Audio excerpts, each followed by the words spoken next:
All right, so here is a slightly harder example of a stoichiometry problem where you have to find the mass of the starting point. So if you want, go ahead and take a second, pause the video, and read the question so that you know what I'm presenting to you on the screen. Okay. All right, on that, I'll show you how to do this. So the question essentially asks you what mass of potassium chlorate do you need to produce 0.50 moles of O2. So according to this reaction here, which is given to us, which is already balanced, you're trying to figure out how much potassium chlorate is needed to produce just zero point 0.5 moles of O2 on the product side here. Okay, so to remind you, this flow chart again is quite useful. In this case, we're trying to convert moles to mass, aka grams of a substance. So I'm going to go ahead and highlight this section here. So in this particular example, the product side is given. O2 is on the right side of the reaction. So we want to go from moles of substance B, and then so we want to go moles of substance B to moles of substance A, and moles of substance A in this case would be potassium chlorate because the question is trying to figure out what mass of potassium chlorate is needed. Okay, and then once we find moles of potassium chlorate, we can keep going and then convert moles of potassium chlorate to grams of potassium chlorate. So this flow chart dictates again how many steps you need to do and in which order. So the first step would be mole to mole, and then the second step in this case would be mole to grams. So I will go ahead and delete potassium chloride there from the reaction, and then because I don't need that, the question is just looking for potassium chlorate to O2 gas. So the starting point would be 0.50 moles of O2, and I'll put that over a sexy one. The two question mark there indicates what step you need to do. In this case, the first step, according to this flow chart, would be to go moles of substance B to moles of substance A. So here's the work on the screen. Again, you notice here in the next step, I have mole and mole because that's what the arrow indicates from moles of B to moles of A.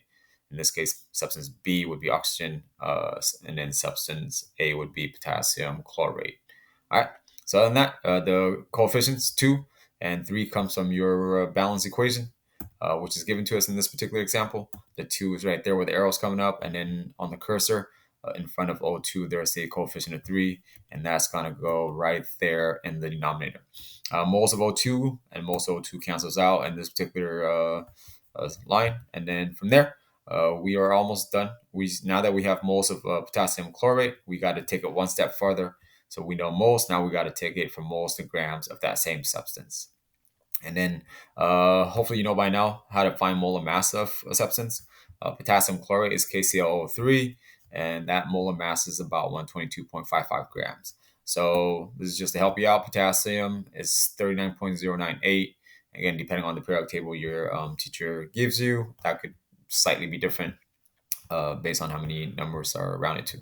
All right, and then other than that, Cl is 35.453, oxygen is 15.999, and then in potassium chlorate, there's one potassium, so that's just that. There's one Cl, which is that. But notice here, O3 has a subscript behind it, so do not forget to multiply the mass by 3. So if you multiply oxygen by 3 and then add up all the masses here, you should get this value that I have on the screen in the numerator. Okay, other than that, you're pretty much done. Moles of potassium chlorate cancels out, and then the only unit that's left is grams, and the only element or compound left here is potassium chlorate. So if you do your calculator work, you should get an answer of 41 grams. Now the answer is 41 grams because in the original statement, you have 2 sig fig here. 0.50 is 2 sig figs. So make sure once you do your calculator work, pay attention to your rounding and the number of sig figs that your teacher wants you to present to them. Okay, so 41 grams is your 2 sig figs. Now, if you want to use the strategy that I provided in the previous video, you can just do a ratio really quick versus setting all the step up that I have shown for you. So here I am focused on O2 and potassium chlorate. The 3 and the 2 comes from your balance reaction. Just be careful where you put the numbers here. The coefficient 3 is in front of O2, so I put beneath O2. The coefficient 2 is in front of potassium chlorate, and I'll put it right there. And then from there, you just have to recognize where you need to go. In this case, it's not that bad. You're trying to produce 0.50 moles of O2. So instead of 3 moles, you want to just produce 0.5. So to do that, you would have to divide 3 by 6. So 3 by 6 gives you a half, which is 0.50. And then what you do in the left side there, you got to do to the right side. Therefore, instead of 2, you can take 2 divided by 6, and 2 divided by 6 is 1/3, which in decimal is floating 33333, okay, or 0.33333. So I just round off to 0.333 here for the sake of presenting you and showing you how to do this stuff. All right, and then from there, you know that to produce 0.050 moles of O2, you need this many moles of potassium chlorate, 0.333 moles. So essentially, you can start with this and kind of make it into a one-step problem instead of a two-step problem.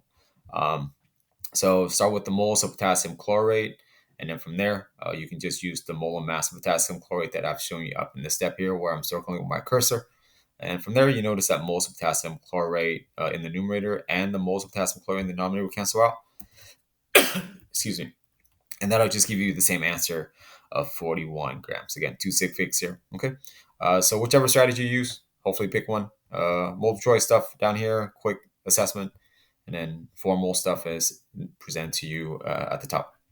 And then here's another example for you. Here, again, pause the video to read it to yourself. This way you can you understand what I'm presenting to you. You have phosphorus burning in air. It produces phosphorus oxide. But here I notice the reaction is given, but it's not balanced. So here P is just by itself, but on the right side, there's a P4, and then this is O2. Again, keep in mind that oxygen is a diatomic, so make sure if one is not written out for you, that if you do write it out, make sure O has a subscript 2 to the right of it.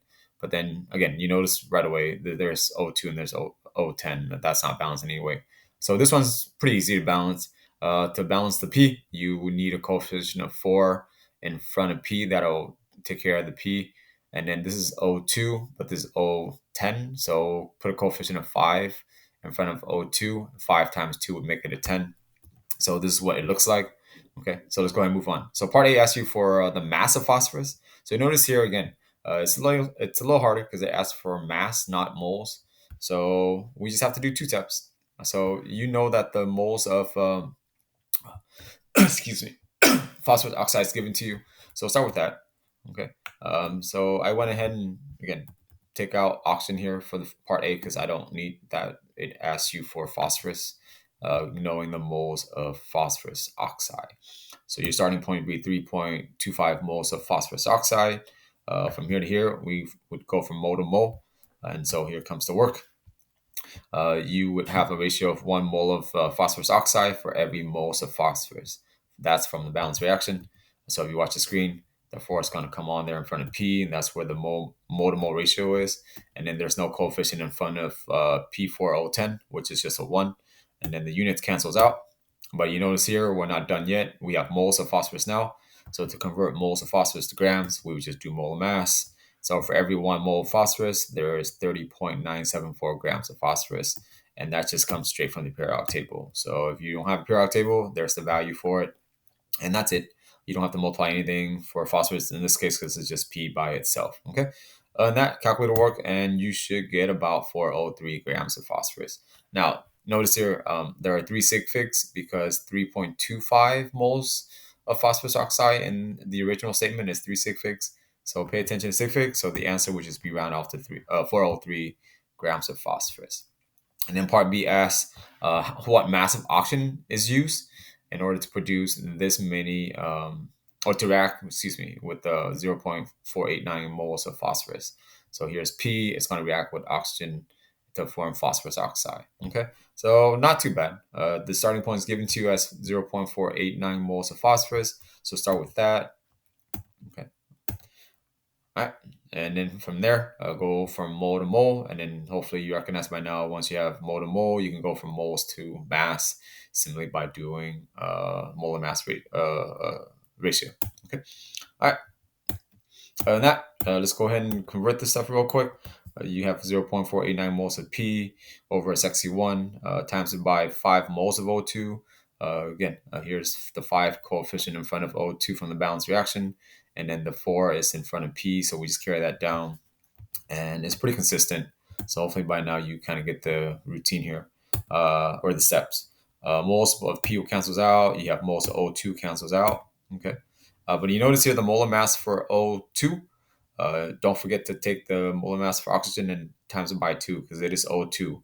So do not just plug in 15.99 here. You got to make sure that you take the 15.99 here in the periodic table, times it by 2, because it is O2. Okay, so watch out for little traps like that may be laid out for you. Other than that, most O2 cancels out, and your calculator should give you an answer of 19.6 grams of O2, which is 3 sig figs again, because our starting point here, 0.489, is 3 sig figs. All right, other than that, I hope that helps in terms of a slightly harder stoichiometry problem. Okay, stay nerdy and don't be whack.